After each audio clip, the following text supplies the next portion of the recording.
Many years ago, I had this brilliant idea that I was going to write this book series on what the life of a spirit worker is really like.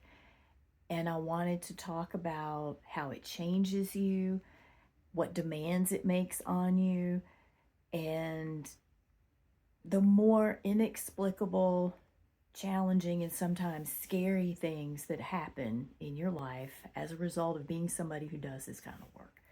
And there are things that I would do very differently. There are ways that I would word things differently. Every book I've ever written, I say that about. And it is largely not due to things that I learned after the book was out. It's things I did not have the confidence to do the way I really wanted to do them the first time. When I was writing these books, people who did soul tending work, shamanism, energy tending, they would not admit if it wasn't always completely under their control. They wouldn't admit if they were frightened because it would indicate that they weren't good at what they're doing. And so there was kind of this stigma, and there may still be. I don't know because I don't care anymore. There may still be stigma around that. But there is this experience of not being believed and not being able to communicate that sometimes the work that we do goes into really frightening territory. So I wrote it. I started writing it anyway, and most of it was based off of blogs on my website. And I was surprised by which ones got the most traction and by the reactions that people had to what I was writing. What I mean by that is they didn't get it. They didn't get it. So in animism, there is no such thing as paranormal. There's no such thing as supernatural. It's just nature. All of it is nature. It is within our scope of understanding, or it isn't.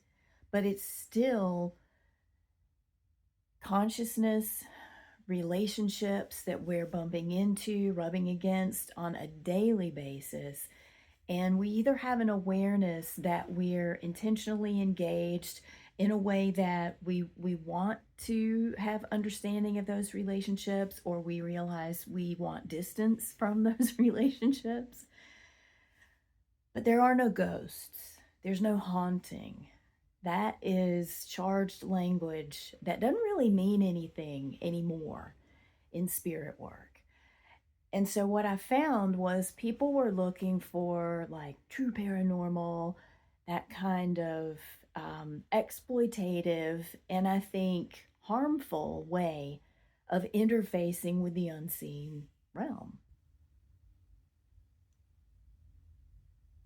And it was frustrating because in order to get any traction to those blog posts and to those books when they were finally for sale, I had to use the terminologies that people would look for, not the ones I wanted them to look for, because that's not the way algorithms work.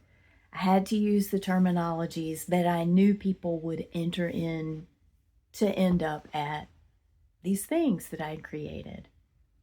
So I want to read some of those stories here.